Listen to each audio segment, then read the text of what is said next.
Monero is a secure, private, untraceable currency. Monero seeks to be electronic, private cash.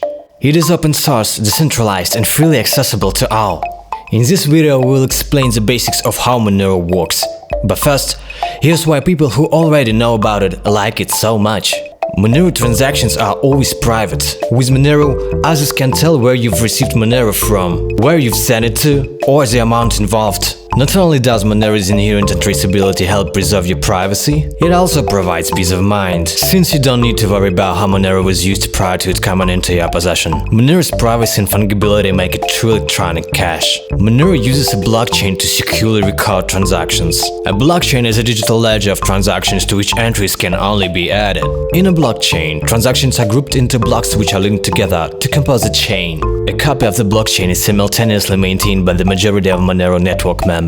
The blockchain secures transactions without the need of a central authority. But how does it achieve this? A block is a collection of payments submitted around the same time. Members of the Monero network called miners record payments into blocks. For a new block to be accepted by the network, it must follow a set of rules and come with a solution to a challenge determined by the previous block. That's where miners come in, by using their processing power to solve blocks.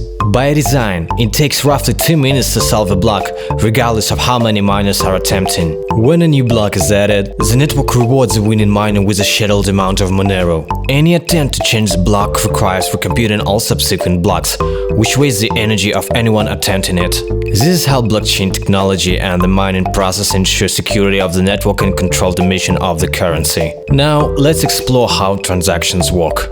Transactions are comprised of what called inputs and outputs. The sum of a transaction's inputs will always equal the sum of its outputs. New outputs are created whenever someone sends Monero. Old outputs are consumed in the process, by using them as inputs in the new transactions. In other words, a transaction is a transformation of Monero outputs belonging to one wallet into outputs belonging to another. For example, let's say Alice received a 10 Monero output and a 5 Monero output in the past, and she wants to send 15 Monero to Bob.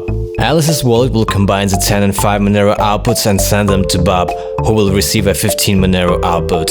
Alice's wallet used her 2 outputs as inputs in the transaction which consumed them, and Bob's wallet received a brand new 15 Monero output. With the transaction, Alice also paid a small fee for miners to include her transaction in a block. Monero outputs are created in such a way that only the intended recipients are able to recognize and spend them. Your Monero wallet keeps track of the outputs on the blockchains that are owned by you, and only your wallet knows which are yours. You may, however, share a watch-only version of your wallet with whom you choose, which means they can view your wallet but not spend your Monero. Your wallet is otherwise just like a bank account, reflecting the entire transaction history of deposits to it and payments from it.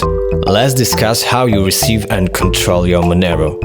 All the Monero that is directed to a public address will be reflected in your wallet in the form of spendable outputs. All the unspent outputs in your wallet comprise your current balance. In our example, Alice sent Monero to Bob. Alice was able to send Monero from her wallet to Bob's wallet because Bob provided his wallet's public address to Alice. The public address can be thought of as a blueprint, because it allows the sender to create outputs which only the intended recipient will be able to recognize as his and spend. Bob's wallet allows only Bob to detect and spend his Monero when he chooses. The wallet address itself never appears on the blockchain, so Bob's Monero are kept private. Now, let's review and tie these concepts together. Monero is an electronic currency that allows you to safely and privately transact with whom you choose. The balance of your wallet is made up of unspent outputs. Inputs and outputs comprise a transaction. Transactions are grouped into blocks. Miners ensure that the blockchain can be changed retroactively. The Monero blockchain is a secure, global, digital history of financial records shared by everyone on the network. While the blockchain is shared and open, there are mechanisms in place to obscure transaction information. Ring signatures obscure the true sender. Stealth addresses hide the receiver. Ring confidential transactions hide the amounts. We'll discuss these privacy features in greater detail in other videos. If you're interested in what makes Monero the leading privacy-centric cryptocurrency, please check out the later videos or visit getmonero.org.